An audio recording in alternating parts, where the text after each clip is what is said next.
Assalamualaikum warahmatullahi wabarakatuh. Salam Kukar Pintar. Apa kabar? Jumpa lagi dengan saya Mernawati Hasbullah pada pembelajaran Bahasa Indonesia kelas 8 bab 7 teks persuasi pertemuan keempat. Materi pokok menulis teks persuasi. Buku yang digunakan adalah buku Bahasa Indonesia SMP MTS kelas 8 edisi revisi 2017. Tujuan pembelajaran, peserta didik mampu menyajikan teks persuasi secara tertulis dengan memperhatikan daya tarik, isi, struktur, dan kaidah kebahasaannya. Anak-anak, ada yang masih ingat materi sebelumnya? Bagaimana struktur teks persuasi dan bagaimana kaidah kebahasaan teks persuasi? Struktur teks persuasi yang pertama, pengenalan isu. Yang kedua, rangkaian argumen. 3, pernyataan ajakan. Keempat, penegasan kembali. Kaidah kebahasaan teks persuasi. Yang pertama, pernyataan-pernyataan yang mengandung ajakan, dorongan, bujukan. Yang kedua, disajikan sejumlah pendapat dan fakta.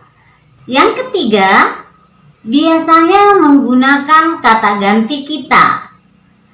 Yang keempat, menggunakan kata-kata teknis atau peristilahan yang berkenaan dengan topik yang dibahas. Yang kelima, menggunakan kata-kata penghubung yang argumentatif. Keenam, menggunakan kata-kata kerja mental. Dan yang ketujuh, menggunakan kata-kata perujukan.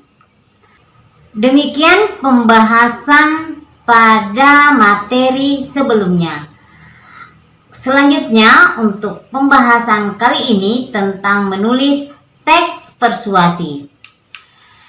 Penulisan teks persuasi harus memerhatikan kriteria teks yang baik. Kriteria teks persuasi yang baik yaitu mampu meyakinkan pendapatnya kepada orang lain, mampu mengendalikan emosi, dan disertai bukti-bukti yang meyakinkan untuk mendukung kebenaran yang disampaikan.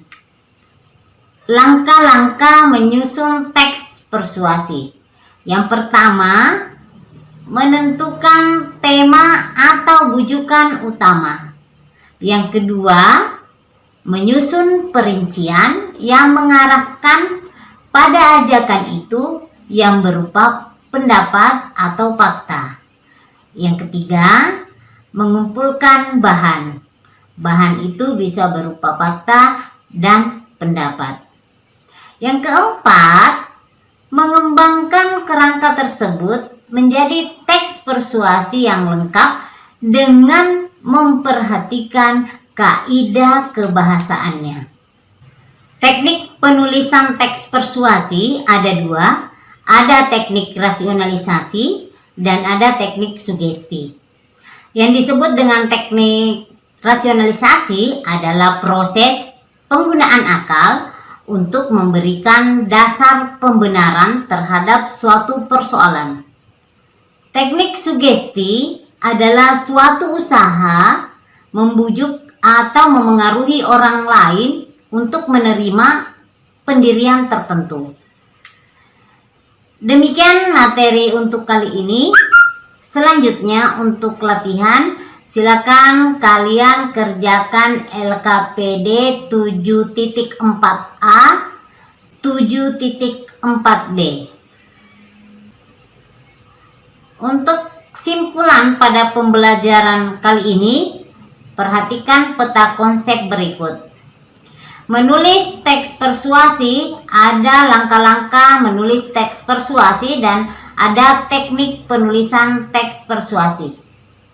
Langkah-langkah menulis teks persuasi ada tentukan tema, kemudian susun perincian, kumpulkan bahan, dan pengembangan teks. Kemudian untuk teknik penulisan teks persuasi ada teknik rasionalisasi dan ada teknik sugesti. Anak-anak, untuk pertemuan selanjutnya kita sudah memasuki bab 8. Demikian pembelajaran untuk hari ini. Semoga bermanfaat dan semakin menambah pengetahuan untuk kita semua. Sampai jumpa pada pertemuan selanjutnya. Salam Kukar Pintar. Assalamualaikum warahmatullahi wabarakatuh.